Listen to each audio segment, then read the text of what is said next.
அஸ்ஸலாமு அலைக்கும் வரஹ்மத்துல்லாஹ். பிஸ்மில்லா அல்ஹம்துலில்லாஹ். அன்பார்ந்த அருமை சகோதர சகோதரிகளே, நாம் ரமதானுடைய மாதத்திலே நோன்பு நோற்பவர்களாக இருந்து கொண்டிருக்கின்றோம்.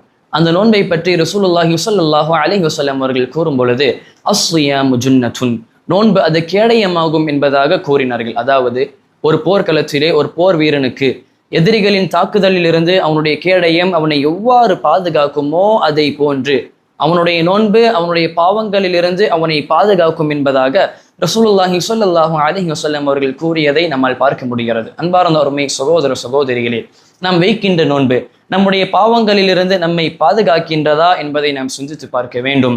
அல்லாஹ் நாடியவர்களை தவிர, அல்லாஹ் பாதுகாத்தவர்களை தவிர அதிகமானவர்களுக்கு இல்லை. ஆதலால் நம்முடைய வாழ்க்கையிலே நாம் நோன்பு வைக்கும் பொழுது தீமையான காரியங்களை நாம் விட்டுவிட்டு நன்மையான காரியங்களில் நன்மையை செய்து நன்மையில் முன்னேறுவோமாக. அல்லாஹ் ரப்புல் ஆலமீன் அருள் புரியட்டும். அஸ்ஸலாமு அலைக்கும் வரஹ்மத்துல்லாஹ்.